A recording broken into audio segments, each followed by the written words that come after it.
informe semanal porque participó en un anuncio de publicidad, ¿no? Bueno, eso ya está todo ya pasado de moda. Ahora ya el presentador puede anunciar lo que quiera, que no sucede nada, ¿no? Es decir, todos esos mecanismos en contra de la concentración o intentando regenerar o adecentar un poco, ¿sí?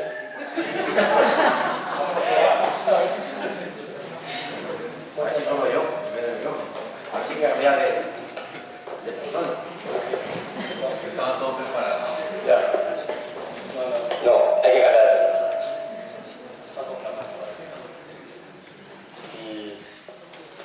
Y sin modo yo creo que no se me oye, ¿no?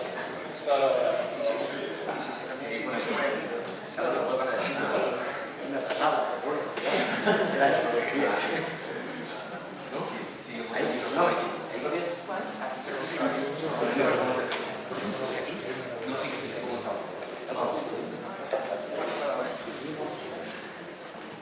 Sigo, bueno, decía que había que poner límites a la concentración, pero además límites momentáneos y que además garanticen que nunca más se va a volver a poder concentrar. Fijaros que una de las cosas impresionantes que se han hecho en esos países de América Latina, revolucionarias, es que han prohibido en países como Ecuador y Venezuela que los bancos y las financieras, o que las empresas de sectores estratégicos, o que los políticos sean accionistas o dueños de los medios de comunicación. En el caso de Argentina tampoco. Esto es como los trileros,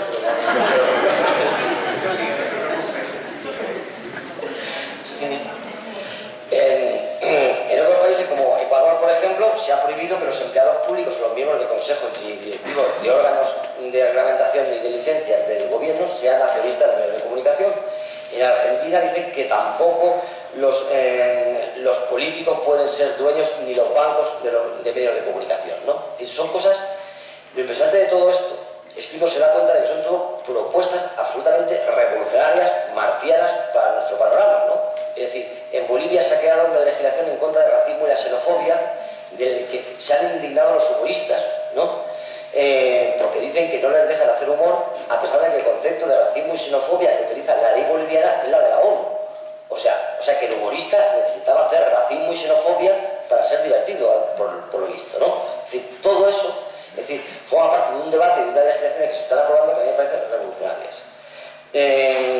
Se crean órganos rectores, se crean instituciones que son las que...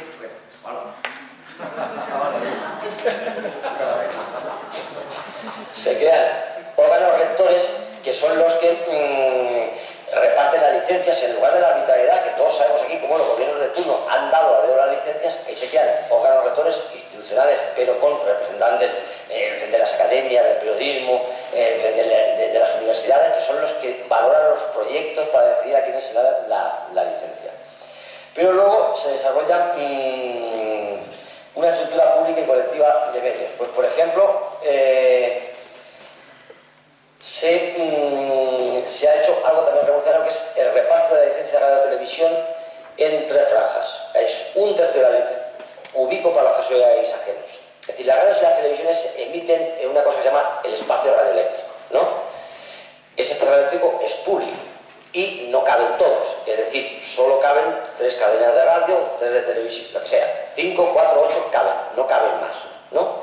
Entonces el Estado tiene que decidir a quién le deja emitir. Y por eso tenemos un número de televisiones limitado, según lo que tecnológicamente cabe. El Estado tiene que decidir a quién se la da. En nuestros países se da a los amiguetes, por si lo habéis dudado, ¿no? Entonces llega el PSOE, da los amiguetes, y el PP da los amiguetes. Y al final tenemos los amiguetes de uno y los amiguetes de otro. Si encima los dos partidos piensan lo mismo sobre determinadas cosas, pues ya sale redondo la jugada. Bien. Lo que han hecho los países donde se supone que están atentando contra la libertad de expresión han dividido todas las licencias en 3 partes. Un tercio se lo dan al Estado para tener medios públicos, como aquí tenemos televisiones autonómicas, la 1, la 2.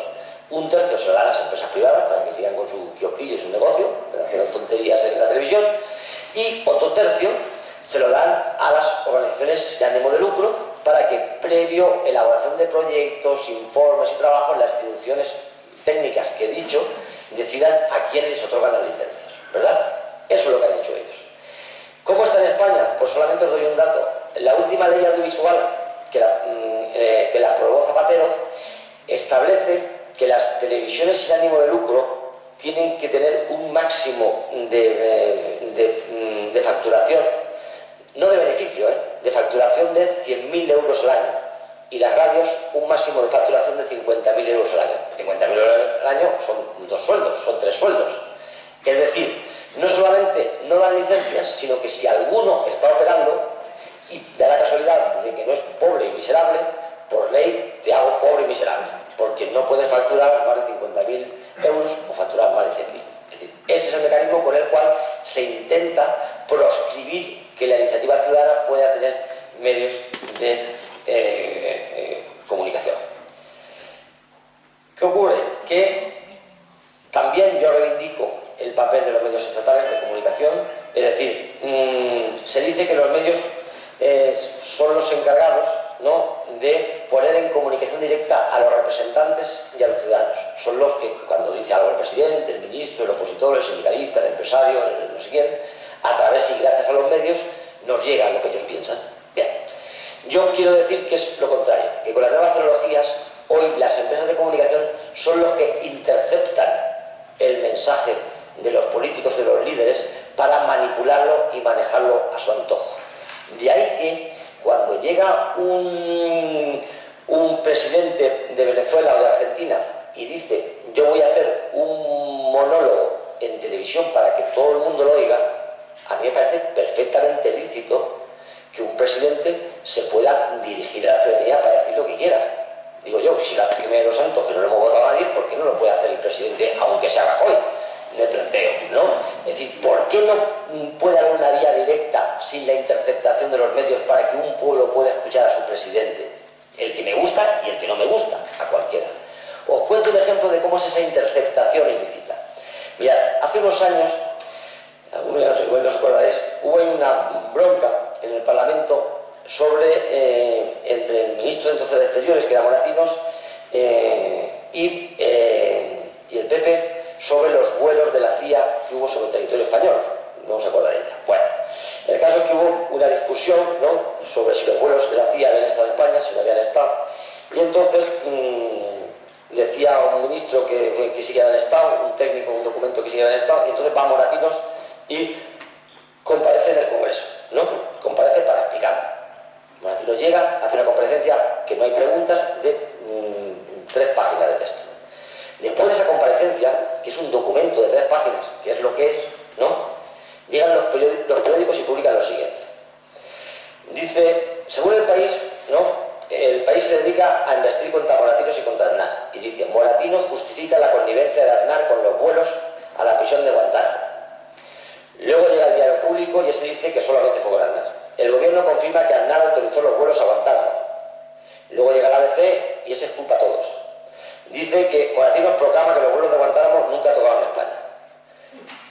Esto lo sacaron todos del mismo documento. O sea, las mismas palabras de Moratinos que estaban en la web del Congreso, que por supuesto ninguno se encargó de reproducir ni vincular en su web, ¿no? Cada uno de ahí barría para su casa y contaba el cuento que le daba la gana.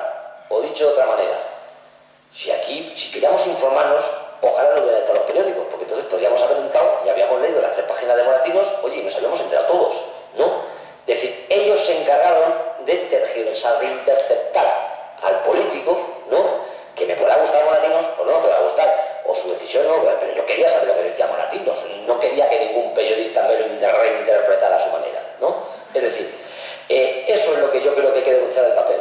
Cuando venía en el tren, me estaba hablando con Yayo de cómo el Ayuntamiento de Madrid, ¿no?, se había planteado, ante las mentiras que se estaban diciendo sobre determinadas medidas del Ayuntamiento de Madrid, el Ayuntamiento de Madrid había planteado una página web que se llama Versión Original, donde ellos querían decirle a la ciudadanía, sin la interceptación de los periodistas, no de los periodistas, de las empresas de periódicos, lo que había sucedido en determinadas cosas. Lo que no quita para que luego los periódicos sigan con sus mentiras, que por cierto las pueden seguir haciendo, desgraciadamente, ¿no? Bueno, pues se enfadaron todos, se amotinaron todos los periódicos diciendo que qué censura, que no sé qué, que control de la información, simplemente porque la alcaldesa o los concejales decían que, oiga, que déjeme que yo también tengo algo que decir en una página web, ¿no? Es decir, quieren seguir siendo ellos los exclusivos.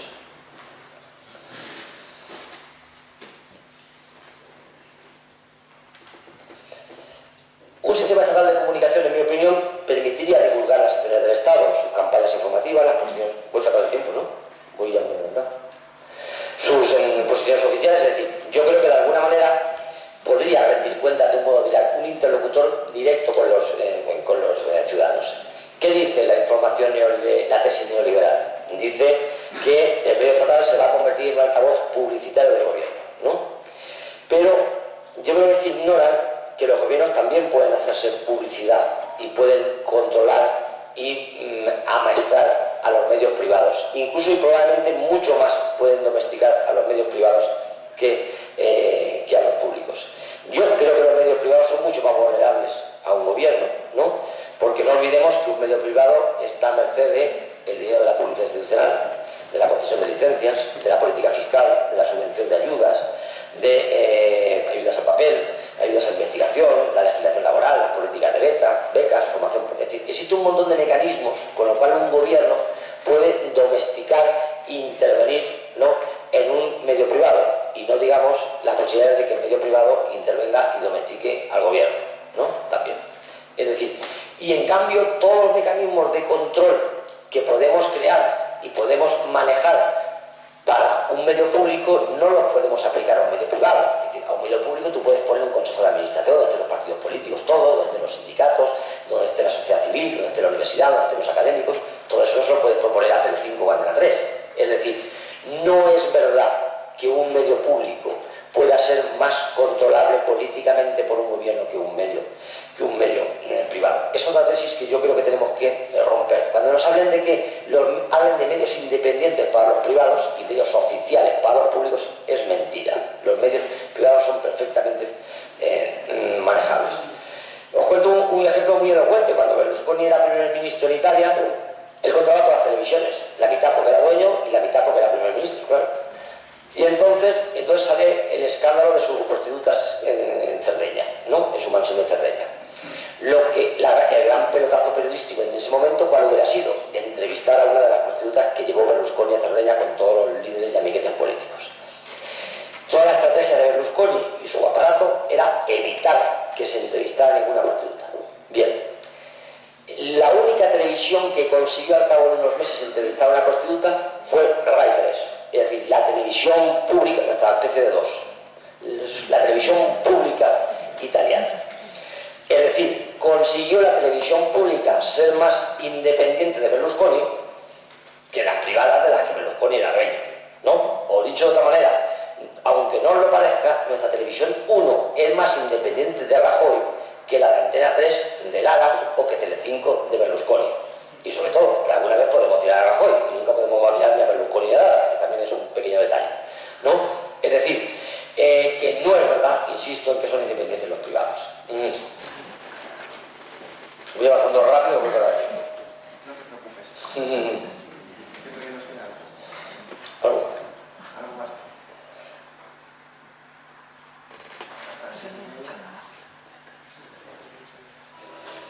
Bueno, ¿cuáles son las perspectivas en este momento? Yo creo que se trata de generar un debate que está en América Latina, que lo ha iniciado no los gobiernos, sino una sociedad que está promoviendo la necesidad de democratizar la información y que en Europa no se da, ¿no? Que tenemos que plantear varios elementos, poner sobre la mesa, ¿no? Uno, yo creo que está claro, que es la propiedad pública del espacio radioeléctrico. Hay que decir qué hacemos y a quién le damos las licencias y con qué criterios. Se debe de acabar esto de que se da para unos amiguetes y de por vida. Yo no sé dónde está escrito que Telecinco tenga para el resto de la humanidad, de que mis nietos y tataranietos sigan viendo Telecinco, es decir, y no haya otro grupo económico u otro grupo comunitario que pueda tener acceso a una televisión, ¿no? Es decir, hay que generar esa discusión de nuevo. ¿Cuál es el límite temporal? ¿Cómo se distribuye? ¿Cómo se reparten esas licencias? Hay que plantear que el papel del Estado es fundamental para democratizar la comunicación, ¿no? Pero los líderes políticos deben demostrar que son capaces de desarrollar un modelo que no sea correa de transmisión de un gobierno o de un partido. Eso es verdad que desgraciadamente ha ocurrido muchas veces, ¿no? Y que tenemos que crear un modelo en el que no hay, por un lado, unos medios públicos que tienen como política editorial la defensa a ultranza del gobierno, ¿no? Y unos privados que alguna vez podrían tener la política de estar en contra. Yo creo que hay que intentar crear una garantía de que el medio público sea plural e independiente. Es verdad que el pasado y las experiencias no son buenas, pero sigo diciendo que las condiciones para democratizar una televisión o una radio pública son mejores que una privada, ¿no? Es decir, la opción de privatizar nunca es la válida. Es como decir, como los colegios, como la justicia está muy politizada, como las escuelas están muy politizadas y como la sanidad está muy politizada porque todos los médicos son amigos del gobierno, pues vamos a privatizarla. Evidentemente a nadie se nos ocurre eso. Seguimos pensando que desde lo público, regenerándola, es como podemos defenderlo. Creo que hay que acabar con esa impunidad de los medios para engañar y para mentir, pero sin coartar la libertad de expresión. Entonces hay que adecentar esos contenidos, pero impidiendo la mentira y la desinformación, pero sin limitar la libertad de expresión, ¿no? Lo que hay que dejar muy claro es que no vamos a permitir que se escudan en la libertad de expresión para engañar y mentir constantemente. Es decir, no les puede salir gratis decir que hay 1 millón de personas en una manifestación donde había 100.000 o que hay 100.000 si había 1 millón. No puede ser eso. Es decir, no puede ser eso. No se puede decir, como leí hace unos años, de que el jefe de antidroga de Venezuela, que era no sé qué Chávez, era el primo del presidente Hugo Chávez y que estaba en corrupción con los narcotraficantes para traer droga a España. Es mentira, ni tenía drogada ni era primo de Chávez, ¿no? Entonces era portada del interview y no pasaba nada, ¿no? Es decir, no podemos seguir sometiendo a la ciudadanía a esa constante engaño, porque nos estamos jugando la libertad de expresión, porque eso también es libertad de expresión.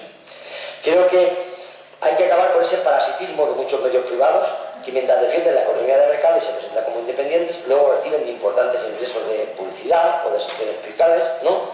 Y que lo que ocurre muchas veces es que les sale más rentable a muchos gobiernos nacionales, autonómicos, ¿no?, comprar y hacerse amigos de los medios locales que no enfrentarse a ellos para regenerar el panorama, ¿no? Os puedo asegurar que le sale más fácil y más rentable miserablemente político a un gobierno, más que desarrollar su propia televisión autonómica, untar a un montón de televisiones privadas y a un montón de periódicos privados. Eso sale mucho más rentable. O sea, no es verdad que cuando diga que un gobierno quiere hacer una televisión pública, lo que quiere es crear un altavoz para su política. Si quiere hacer un altavoz para su política, lo que hará es untar con publicidad a todas las privadas que lo tienen garantizado. Fijaos qué cosa más curiosa. Cuando se dio el golpe en Honduras contra Manuel Zelaya, ¿no? Contra Zelaya, lo primero que hizo el gobierno golpista de Honduras no fue cerrar la televisión pública. Lo primero que hizo fue privatizarla para dársela a un empresario amigo.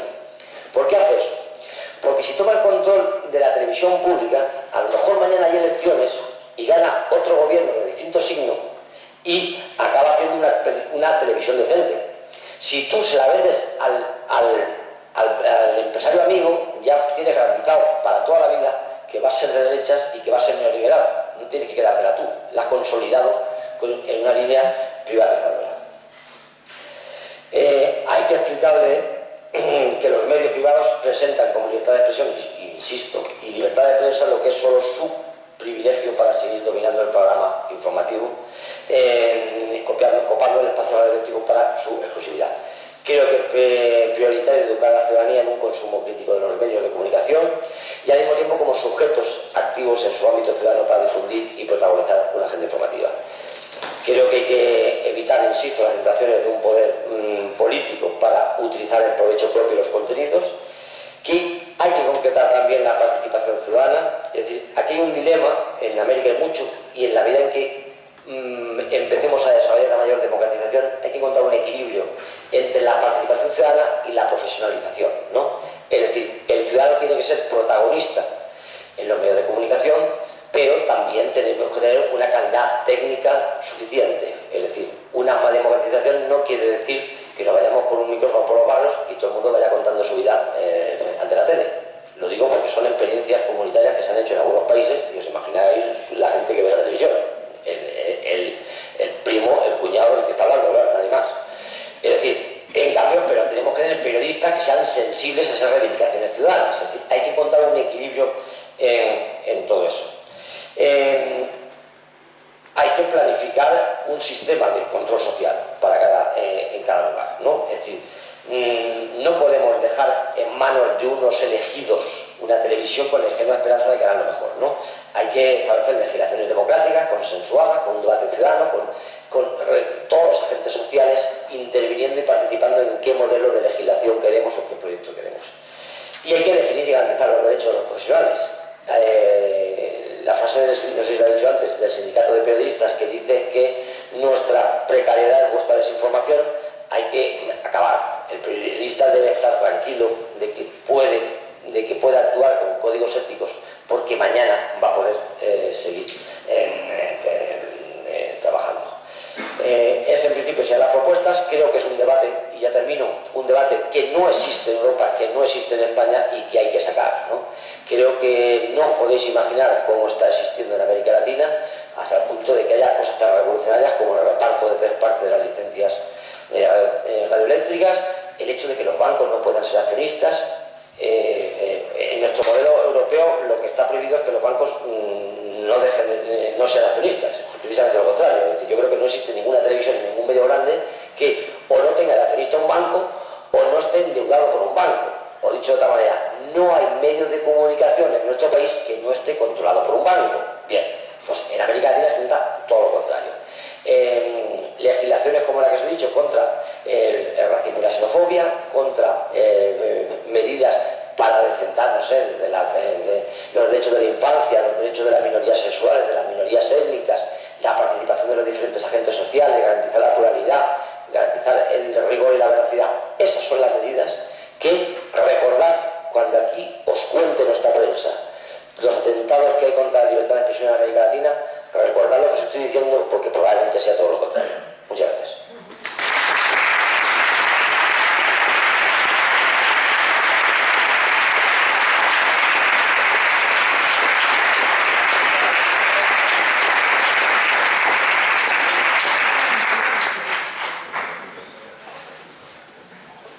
Bueno, pues ahora vamos a abrir ronda de preguntas para que quien quiera preguntar algo a Pascual lo haga.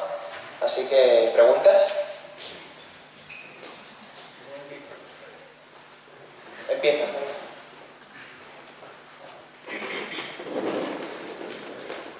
Ese está desenchufado. Ven. Este. Una pequeña chuleta. Muchas gracias, Pascual, me parece muy interesante. Bueno, tenía 3 puntos, voy a intentar resumirlos en 2. El primero es respecto al derecho a la información. Me parece muy importante, ¿no?, lo que reivindicamos aquí, que es el derecho a estar informado, ¿no?, y a tener acceso a la información veraz. Pero hay una cosa que me preocupa desde hace tiempo, se podría resumir con una analogía como George Orwell ponía en su novela 1984, que los libros fuesen prohibidos, ¿no?, que la gente no tuviese acceso, mientras que Huxley en Un mundo feliz tenía que la gente no se interesase por los libros. Y me temo que hoy en día estamos en ese punto, ¿no?, que la gente no se interesa por ejercer su derecho a la información, y me parece casi mucho más peligroso eso que no tener el propio derecho a acceder a la información. Por ejemplo, el otro día fue el debate, o sea, la entrevista de Ana Pastor a Artur Mas. Me parece un momento muy relevante en España, y fue también, creo que la presentación de Gran Hermano. Pues en Twitter, por ejemplo, eran trending topics, el de Ana Pastor tenía unos 20.000 tweets y el de Gran Hermano 80.000.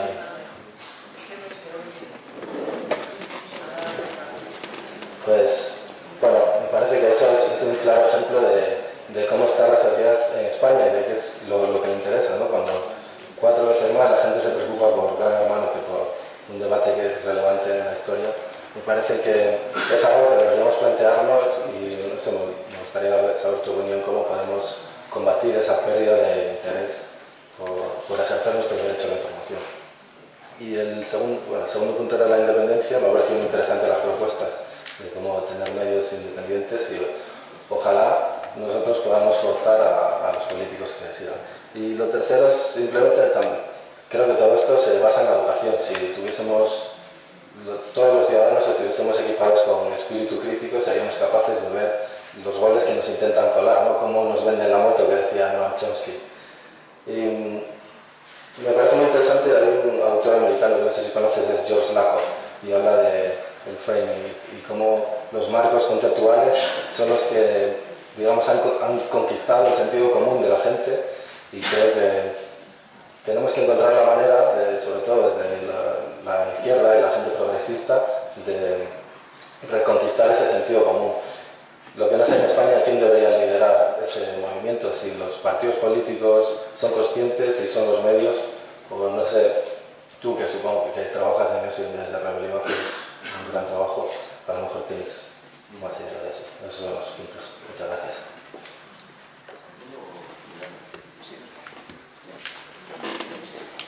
Hombre, la tesis que ha contado al principio me parece muy interesante, ¿no? Es decir, entre la visión preocupante de Orwell y la de Aldous Huxley, yo creo que estamos en la segunda, sin ninguna duda, ¿no? La del mundo feliz, la de que nos quieren emborrachar, ¿no?, de frivolidades, es el modo en el que el capitalismo ha ganado, ¿no? Pero yo creo que todo eso que tú estás contando en la televisión, yo creo que el gran debate es decir, ¿así se nace o se educa? Es decir, ¿somos tontos y nos gusta el hermano o nos han hecho tontos para que nos guste el hermano? Hablando claro. Yo creo en lo segundo, ¿no? Quizás porque, como decía la comida, la izquierda tiene la obligación de ser optimista, ¿no? Es decir, yo creo en lo segundo. Yo creo que todo esto se educa y nos van haciendo, ¿no?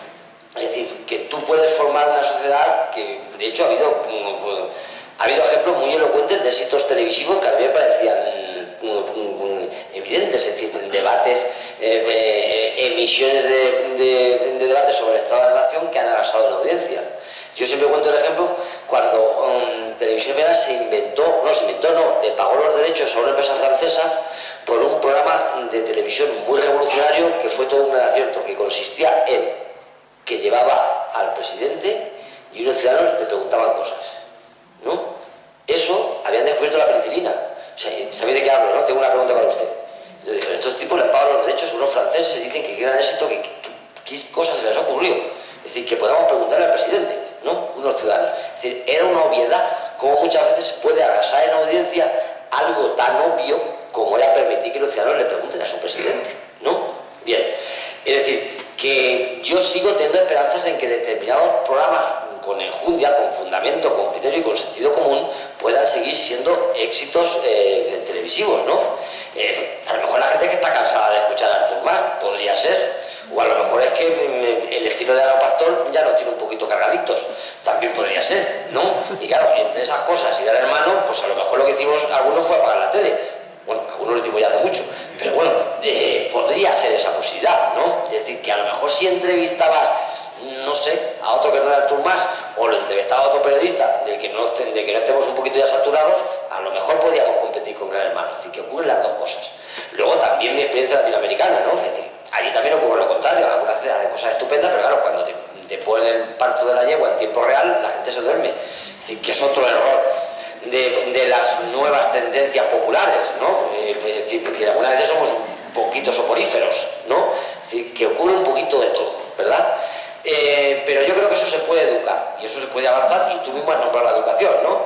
Hace un rato en una entrevista me estaba diciendo a los compañeros de que no entiendo por qué en nuestros colegios a los niños se les enseña a todos a hacer periódicos de colegio si no van a ser periodistas, y lo que tiene que hacer a los niños es enterarlos en cómo defenderse de los periodistas, es decir, cómo leer los periódicos, cómo ver la televisión y cómo escuchar la radio. Es decir, entender cómo al niño, como después de ver que la policía hincha tortas a unos manifestantes en Corea del Sur, preguntarle, ¿te has enterado de por qué se manifestaba lo de Corea del Sur? No, ¿verdad? Luego, entonces esta noticia es una mierda, sí, ¿verdad? Pues eso, que tú sepas, ¿no? Eso, por ejemplo, ¿no? O que cuando vean una noticia sobre cómo están las calles que están hechas un desastre por una huelga de basureros y que la gente está protestando, le preguntemos al niño, ¿te has enterado por qué estaban en huelga los basureros? No, pues chico, tendrás que enterarte porque están en huelga para darte cuenta si los culpables de que las calles estén hechas un desastre son los basureros o la empresa de los basureros. No sé, estas pequeñas cosas hay que educarlas en defenderse de los medios de comunicación y no lo hacemos ahí, ¿no? Es decir, creo que es importante, ¿no? Y efectivamente, claro, hay que cambiar paradigmas y hay que cambiar marcos, como dice George Lakoff, que no hay ningún, que es el gurú de los demócratas, o sea que tampoco es revolucionario total, es decir, pero aún así ya tiene unos principios en los que te replantea la teoría de los marcos, ¿no? Es decir, sí, yo creo que hay que intentar avanzar en ciertas cosas, pero insisto, es decir, desde el mercado nunca se va a hacer, o sea, solamente desde unos poderes públicos y desde un mayor protagonismo, y aún así será todo un debate complejo, por decir, donde nos llevan 20 años de ventaja, bueno, 20 años no, si vamos a este paso nos llevan 1000 en América Latina, porque el debate es tremendo sobre qué televisión quieren hacer. Ellos tienen un dilema tremendo, porque dicen, si nos dedicamos a hacerlo bonito, rápido, chachi, guay, luces, no sé qué, al final resulta que estamos haciendo lo mismo que aquí, y si no lo hacemos rápido, guay, no sé qué, marcado, no sé qué, entonces hacemos una cosa que si la gente se duerme no nos ve. Es decir, ¿dónde nos ubicamos? En mi opinión hay que utilizar recursos técnicos que es impepinable, que no podemos evitarlos, ¿no? Pero tenemos que cambiar la discusión. Fíjate que tenía una discusión en el gobierno venezolano que decía, como todas las telenovelas son desastrosas desde el punto de vista ideológico, y por supuesto la gente está aquí narcotizada con las telenovelas, vamos a hacer una telenovela sobre los médicos cubanos que están trabajando en Caracas, ¿no?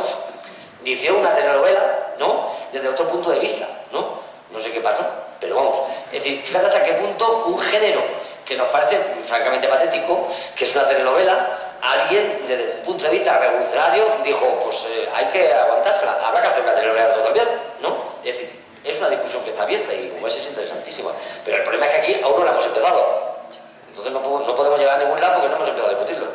Ese es el problema, me decía Marcos en Londres, decían en el think tank que trabajaba que los conservadores nos llevan 40 años y miles de millones de dólares invertidos en cómo modelar el sentido común en los medios de comunicación y que los progresistas siempre perdemos en esa batalla porque creemos que es manipular a la gente. Claro. En realidad es simplemente representar el juego que hay que jugar. Y hablaba también que no hay gente que invierta dinero en eso, por lo tanto a lo mejor deberían ser los partidos políticos en España de la izquierda, deberían ser los medios de comunicación los que creen una especie de think tank o algún tipo de asociación como tiene la derecha, ¿no? ¿Quién tiene las universidades? Se supone que deberían ser quienes liderasen. ¿Quién tiene la responsabilidad de empezar a tomar el liderazgo? El conejo de Jackie Tanqui, el conejo del país de García Pérez Villar, dice, ¿quién tiene dinero? Eso es. He preguntado, vamos a preguntaros quién tiene el dinero, ¿no? Es decir, hay que preguntarse quién tiene el dinero, ¿no? Entonces, si el dinero lo tienen las empresas privadas a su servicio o todos nosotros con nuestros impuestos en el Estado. Luego, entonces, si queremos hacer algo diferente, solo puede ser todos nosotros en el Estado. Es decir, no va a haber nada privado que lo haga, ¿no?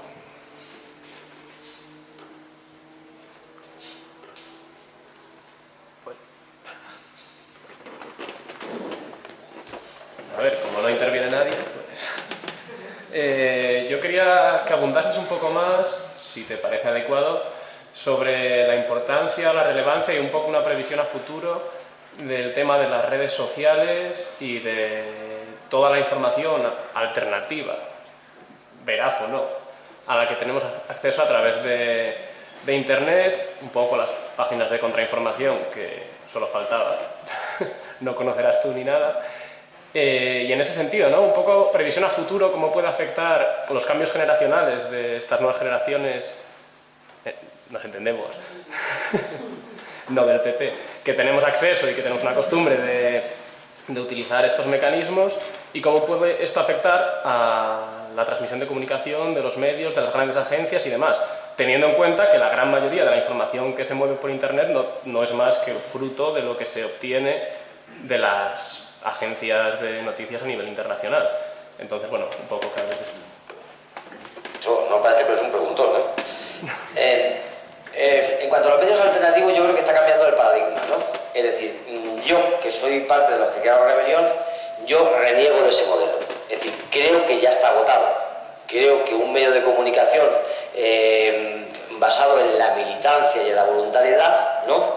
Es decir, ya está agotado y lo que corresponde ahora es apostar por medios cooperativos y colectivos que ya están haciendo en este país, que nos podrán gustar más o menos editorialmente, pero que están aprovechando la crisis para hacer un fenómeno diferente, ¿no? El Diario.es, Infolibre, Mongolia, Alternativas Económicas, La Marea, es impresionante. Es decir, esta gente está consiguiendo decenas de socios, está consiguiendo recursos, está mandando periodistas Olga, sin ir más lejos, a Hungría, a Siria o a Ucrania, está teniendo periodistas haciendo trabajos tan ingratos como todos los días leerse el BOE para buscar la noticia, es decir, cosas que nunca pudo hacer Rebelión y que no podía hacer. Que Rebelión y los medios de contrainformación, que tampoco me gusta el nombre, que se crearon hace 15 años, obedecían un momento histórico en el que queríamos denunciar que los grandes medios se engañaban, que tenían proscritos a determinados intelectuales y que los movimientos sociales no eran recogidos ahí. No hacíamos periodismo, no podíamos hacer periodismo, no íbamos a cubrir informaciones, no íbamos a una guerra, no teníamos a un periodista currando algo durante 5 días investigando algo. Pero dejamos en evidencia que el modelo no funcionaba y sacamos de la clandestinidad a personas, firmas, autores, ¿no?, que demostraban otra visión diferente que permitió, yo creo que al mundo hispanohablante, darse cuenta de que había otro mundo que se nos estaba ocultando. Pero ahora creo que el fenómeno es diferente, creo que hay cosas que hay que apoyar, ¿no?, y que son estos modelos, o crear unas nuevas, pero en otro marco diferente, no de voluntarios y de militantes, ¿no? Bien, eso por un lado. Las redes sociales y el internet ha provocado cosas buenas y cosas malas. Sin duda una cosa buena, evidentemente, es que, como he dicho también en algún momento, ya la verdad está ahí, y el que no la sepa es porque no quiere, ¿no? Ahora bien, también he dicho de que no hemos democratizado la información, pero hemos democratizado la desinformación. Ahora nosotros también podemos decir tonterías y decir barbaridades, está bien, ¿no? Es decir, ahora hemos creado un problema porque ahora ya todo el mundo puede poner fotos falsas, antes eran solo ellos, ¿no? Todo el mundo puede decir mentiras, todo el mundo puede decir cagadas y todos nos dedicamos a retuitear, a reenviar y a escribir y a no sé cuántos, y al final tenemos todos una empanada que ya no sé si antes me engañaban los malos, pero ahora me engañan también los buenos, con lo cual ya ese es uno de los problemas de las redes sociales, ¿no? Si a eso le añades, como decía Ramonet, que el 80% de los enlaces de Twitter o de Facebook, que creo que es lo que iba, al final va a los grandes medios, o sea, que tampoco hemos descubierto aquí nosotros la penicilina con el Facebook y con el Twitter, ¿no? Si a eso le añades el proceso que yo llamo de jibarización de la información, de que trivializamos, superficializamos, hacemos surf, y encima como es gratis, hacemos buffet libre, es decir, con toda la información y con todo lo que hay, ¿no? Al final impedimos que el pensamiento profundo, reflexivo, contradominante, irreverente, el de otro mundo diferente, ese que necesita una extensión y una elaboración, resulta que no tiene cabida, porque no cabe en un tweet, no cabe en un comentario de Facebook, no cabe en los 10 minutos, en los 3 minutos de un vídeo de YouTube, no hay sitio, ¿no? Es decir, vamos en contra. Pero reconozco que eso está ahí, que tenemos que tomarlo, que tenemos que ocuparlo y que tenemos que operativizarlo. Es decir, como ves, una de cal y otra de arena, es decir, hay de todo. Creo que, lo he dicho muchas veces, las redes sociales no son mi vocación, ¿no? Pero es un poco como, alguien diría de humor negro, es como una pistola. Una pistola es terrible, haces así, sale una cosa de plomo y le rompe uno la cabeza. Entonces, ¿qué hago? Yo no tengo pistola y el otro sí, pues no fastidies, ¿no? Es decir, habrá que defenderse. Es decir, habrá que defender un país, un pueblo, que tendrá que defender. Es decir, tenemos que utilizar incluso recursos que no nos gustan o que no los compartimos. No podemos, eso está ahí, no va a desaparecer. Tendremos que utilizar el Facebook, tendremos que utilizar el Twitter, pero sabiendo que debemos de intentar manejarlos en nuestra dirección y no en la de ellos, que es en la de la frivolidad, la superficialidad, la improvisación y la falta de contraste. Es decir, es uno de mis llamamientos también a los activistas alternativos, es decir, por favor, no os creáis todo lo de Twitter y de Facebook, pero cuando digo todo, digo ni de los tuyos, ¿sabes? Porque es que nos pasamos el tiempo nosotros, digamos, embriagándonos en nuestras propias mentiras, y eso es muy grave, porque es decir, hasta ahora teníamos la legitimidad de decir el país miente y nos engaña, la FOS miente y nos engaña, pero es que ahora nosotros también mentimos y engañamos por nuestra mala cabeza, ¿sabes? O porque tenemos a un loquito por ahí retuiteando cosas absurdas, ¿no? Es decir, el otro día estuve hablando con Javier Couso, el diputado, para decir, por favor, no retuites esto que han puesto con tu nombre en la foto, porque no es verdad, es una imagen falsa. Era un cartel de Leopoldo López es decir, no es verdad, está a huevo para que tú lo retuites, y esa imagen es falsa, es una foto trucada. Y probablemente el que te la ha mandado es un amigo, ¿sabes? Que es lo grave. Es decir, ¿por qué? Porque hemos democratizado la desinformación, ya nosotros también podemos decir tonterías y mentiras, ¿no? Eso todos los efectos. Pero, insisto, hay que seguir utilizando las redes, pero primero con honestidad, con decencia y con más sentido común que ellos, ¿no?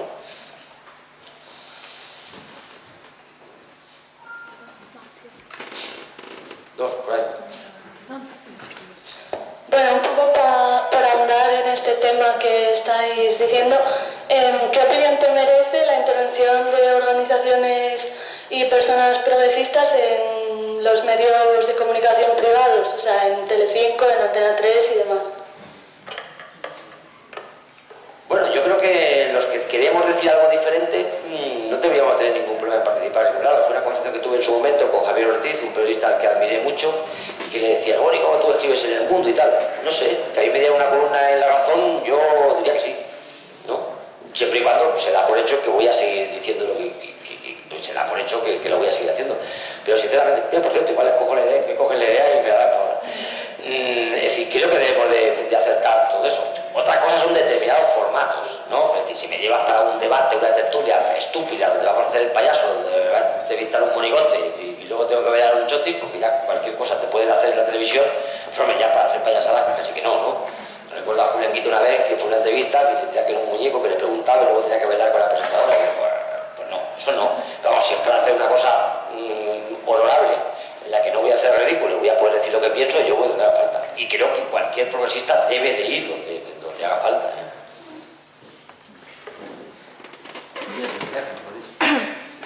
No sé. Última pregunta, lo más breve posible. Vale.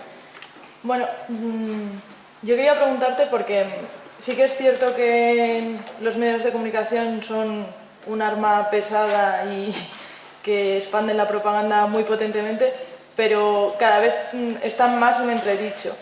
Y también se está produciendo el boom comunicativo, ¿no?, de muchos nuevos medios y que dan una información veraz, contrastada y que en relativamente poco tiempo están teniendo mucho éxito.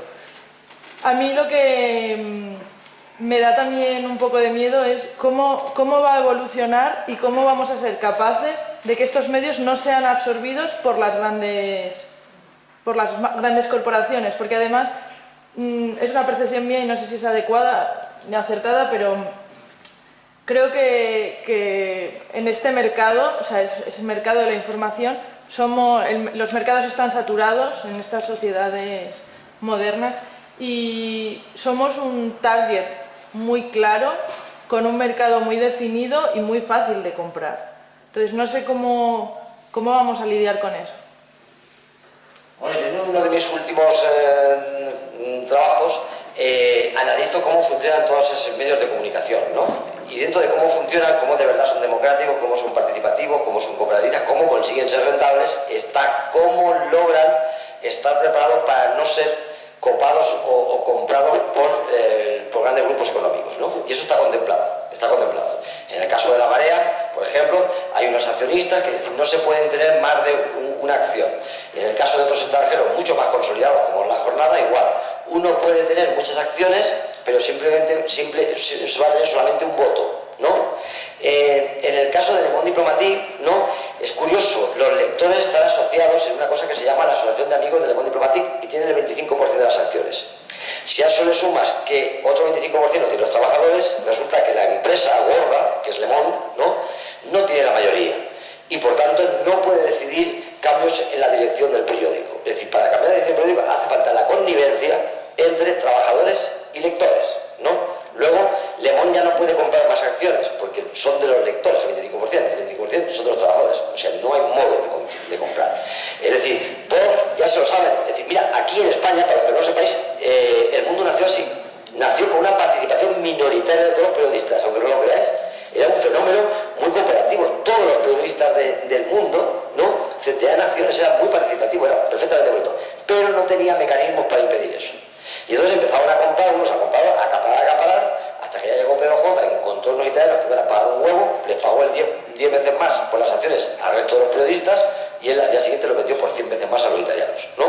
Y en este momento el 100% de las acciones de Unidad Editorial, que es la empresa del Mundo, es de una empresa italiana, de Risoli, ¿no? Eso es una cooperativa, ¿sabes? Pero, como tú bien dices, no tuvieron esa precaución. ¿Por qué? Porque lo que quería era simplemente vender la burla a Pedro J de que había hecho una cosa guay de cooperativa, pero no tenía una vocación a largo plazo de mantener una cooperativa, ¿no? Bien, estamos ya, algunas cosas hemos aprendido, ¿no? Y una de las que hemos aprendido es esa, crear mecanismos para que eso no suceda, ¿no? Entonces, el reto, y termino, el reto es que no tengo que decir. El reto es que ahora hace falta que les apoyemos y que les ayudemos. Es decir, no debemos de seguir pensando que los medios de comunicación, que la nueva prensa es esa que es gratis en internet, que en papel nos cuesta medio euro y que el sábado nos regalan un DVD y el domingo un zumo y un tenedor, que es lo que había antes. No, eso se ha acabado. Aquí hay que apechugar y todos tenemos que apoyar a estos medios. Es decir, la frase del diario.es me parece perfectamente clara. Usted paga no por leer este reportaje, sino para que este reportaje exista, ¿no? Es decir, debemos de pensar que para que existan esos medios de comunicación tenemos que apoyarlos, no podemos esperar que sea gratis. Aquí gratis es lo que pagaba el BBVA y lo que pagaba el Corte Inglés. Era una mierda y encima ya lo que paga, que es por la crisis que ellos están hablando y que no está ya fresco, ¿no? Es decir, yo creo que ese es el reto, que tenemos que apoyarles.